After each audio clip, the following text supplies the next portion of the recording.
You took mine away. I'll give you one later. Yeah. They're under the table. I can't. No, sorry, here you go, Quinn. No, I won't do that to you. But Thank you. off camera, I'll take my chip. All right. I mean, I think it's a decent last pick, but I think I'm gonna go ahead and say that this tide burns the what is this? The brightest candle burns the fastest. I'm not gonna lie. No. I almost fixed it for you, but you so rarely miss that I kind of just enjoyed sitting there listening. For some reason, my brain thought it's the brightest candle burns the brightest. And I was like, that doesn't make any, I mean, that's true. My brain said that's true, which it is true. You know, the blood sport from the Mars interaction. But I think Nightfall has a decent shot at carrying this game. As long Are you gonna go so far as to disagree with our panel and actually favor Aurora? It's okay, maybe you don't want to favor them anymore. Laurel just got the kill on Makoto. Makoto stuck around on his orb for too long, didn't jump to it. Now Laurel gets the kill and double water runes. Meanwhile, Panto, he kills Mira. Toronto Tokyo's taking a lot of damage to the safe lane. Why did he run back? Address the Broodmother and the Spiderlings, but the straight up, if you don't have spiders and you just are hitting Tide, there's also nothing Tide can do to threaten you back in the laning phase. I just heard you basically say, I don't know if it's a good Slardar game, but it's okay because pros don't know if it's a good Slardar game. No, that's not what I said. That's not what I said. Okay, I'll give more definitive statements. I was just trying to say I think a lot of pro teams are confused as to what makes a good Slardar game, which is why we don't see the hero as much. Because it's kind of hard, I think it's hard for most teams to look at a game and go, this is the Slardar game, you know? Like, this is a Huskar game. It's super obvious, right? But Slardar, I think, is more confusing. For me, I think it's... Honestly, I prefer this hero mid than the offlane role, which we see a lot. Okay. Because I think he needs solo XP. I think is a huge deal for this hero. He abuses the fact of the river in mid and the rune skirmishing. And the lack of early damage to kill him makes a good Slardar game more than, like, oh, he has this good core matchup. I don't think that really matters. So is it a good Slardar game or not? Yes, I think it is. Damn question. Yes, I just answered it. I said he needs all those things, and I think he has all those this game. He has the good mid matchup. He has burstable heroes, lack of early control, too many hamburgers. Notice that. What is that? Who knows, dude? Too many hamburgers, missed the sphere. And a Dota right there. Up here in the safe lane. They got to bring in some reinforcements. Call in the Tide Hunter. He's going to pop the Ravage. He will. Catches the Slardar in the act, and now Snowball up. They're on Ollie right now, so they are going to be fighting this one out. Slowed down by the Gush. Laurel, he's not going to make it out of here. Despite the shards attempted from Rue, it was very good shards. Makoto was able to keep up, and thanks to this Arcane Rune, he can keep looking for more. He's got a coil again. And with the orb coming out, and in fact, it collapsed. I feel like that was a bold move, trying to bail out Panto. He might have died as well. Makoto kind of could have kept going there and tried another orb kill, right? You have control of two different ancient camps if you could just keep abusing the game. It does cost you a lot of mana to do so, but that's part of the Soul Ring. They immediately coil as soon as Yatoro shows. Snowball pickup, dodges the Golem drop. Nice Snowball. Still going to be surrounded by some heroes here, but Yatoro, thanks to the free walk-in, will be able to get through to the trees. Rue, he will not have the same luxury. Makoto will chase after him and get that pick off. Still though, Yatoro's going to cut the next wave, try and stop this tower from going down. I thought a lot of time they're going to keep Mars. Collapse is going to come in. The Mars, they really want to defend this safe lane tower. And Collapse, he's going to have a beautiful arena to do so. The Ravage goes out, but the arena has already locked these heroes in a cage. First is the touchdown, now it's the Tide.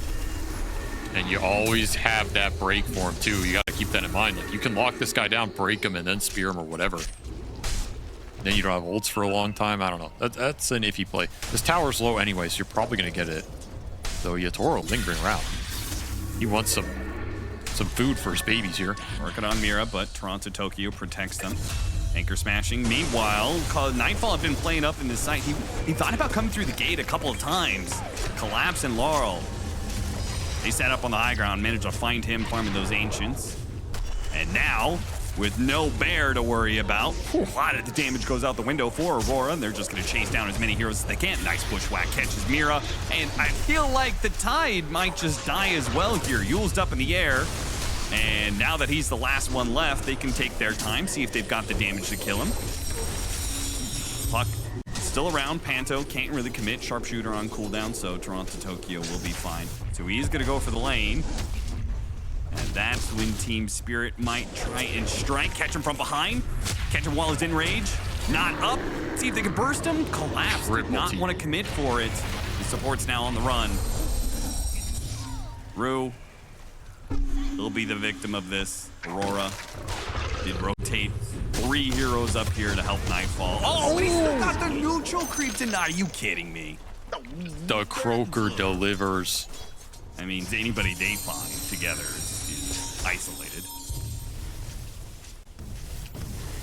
Gives confidence for your Toro to move in here. So, overconfidence? Seems like it. Okay. Nightfall says enough is enough. Yeah. They have Ravage, they have Ursa, who can basically sit in the pit solo. So the jump isn't that easy. And then you have Wheel of Wonder, Golem, Bonds, Coil. Like, man. We got to the Ursa. Burst him down. Oh, did you see how much that punch did, man? He had the corrosive haze on him, and one punch did like 60% of his HP. Especially during Aegis. Like, take advantage of the fact that you control multiple parts of the map. The enemy's dodging you, play aggressive. Go for the greedy plays. They're gonna pay off. Try and catch this puck. Hard catch. We got him. Easy. Yeah, too easy. That's a streak as well. And then you're not gonna lose out on a lot of wave farm or creep farm. Because Brood just takes it all, man. There's another tower going. We are going to hit some timings here, though. We have DKB on Nightfall. And the Ravage initiation. Almost getting him. Maybe cap him. Oh, a knock up in the air. Rue, did he save your Toro's life? No. The golems cut through the trees, leaving the Broodmother nowhere to hide, nowhere to dodge the bear, despite Rue's best attempts. I was about to say that. I almost thought they were going to kill him too fast because he had Aegis, but they timed that perfectly with the expiration. And now they keep going. Collapse. Doesn't want to give up this mid tower. Oh, nice initiation, though, from Laurel. Baits into 2 supports. Hits them both with a crush. Both spotted. Both will die of this. Now the Arena lands, and they could go for the cores. It's destruction in the mid lane. Aurora thought they could fight while the Broodmother is dead. Apparently not dead in the water on Collapse, though. Now that the BKB is gone. Something out of this, surely. A snowball only delays it a bit. Now a crush goes out. Collapse is running for it. Where's Makoto? He's not here to deliver the final blow onto the Mars. He starts backing away. Nobody on Spirit dies. In fact, now Toronto Tokyo is stuck inside the shards, and the Broodmother is back, and she's hungry. She wants to crack open some watermelon, and she'll be able to do just that with the rest of the team. 5-man on the Tide gets the kill, gets it done. 14K net worth lead now for Team Spirit. I think you have to jump if you're Aurora. I think any fight where you get jumped and Spirit get to pop BKBs in Arena, somebody is... Fight just feels over, unless you're taking it with buybacks or an Aegis or something. So you're just ratting. Oh my damn. What a monster, man. Laurel's feeling it today. Well, I should say they're feeling it on this game anyway, because apparently they didn't feel it earlier this morning.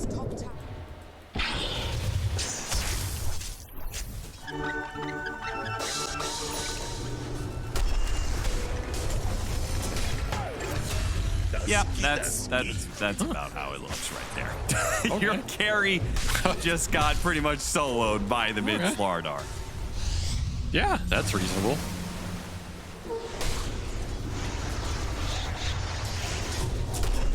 Now we're gonna try our luck against the Tide Hunter, though. It does put, oh, nice snowball save. Rue bails out the Hoodwink. They're gonna try and cover it with the Ravage. They come in to do so, but they're stuck on the other side of things. Now the Arena keeps them stuck, keeps them locked in until Laurel is able to help put the damage in once again. Now Makoto does manage to get that squirrel eventually. Can he get any more? Laurel's actually a little bit low here. Poking at him with daggers, hit him a little bit more. Ooh, nice snowball again. Rue is quick with it. And this snowball is looking like a better save than any escape act. Yeah, it is a better save. Rue played that. Sounds really fun. Oh, there goes your overpower, you know. Don't worry, I refreshed my overpower. Oh, there it goes again. Yeah, this is actually too nasty of a nullifier game. Laurel, he goes for it.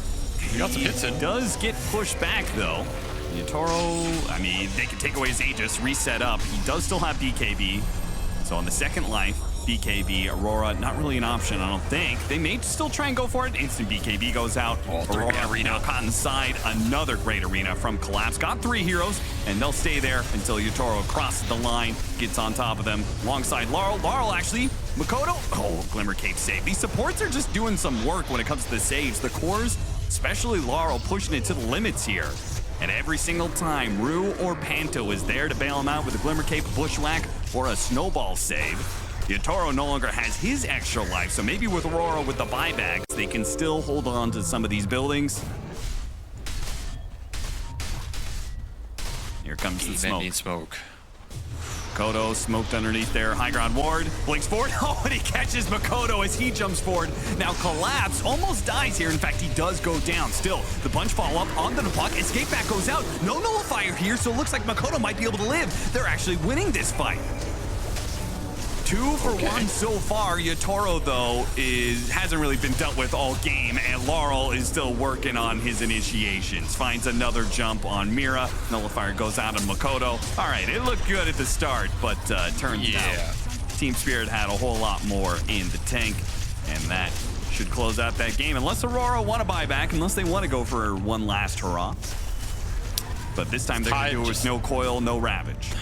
Can't stand enough on the front line to protect the back line with any sort of threat, so they just kind of ignore him. And this Brood's just building insatiable damage at this point, so you can anchor smash him all you want, but it's not reducing the plus.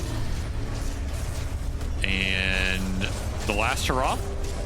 Yeah, at this point, Yotoro's out dealing the damage from the Ursa, so Ursa just can't actually get enough hits onto the Broodmother to outdo this lifesteal. Up back to base. Yeah, it's a pretty good Slardar game. Aghanim Scepter, a lot of damage reduction. And 2-shotting supports the whole way through. The man just wants level 25. Just give him the level 25.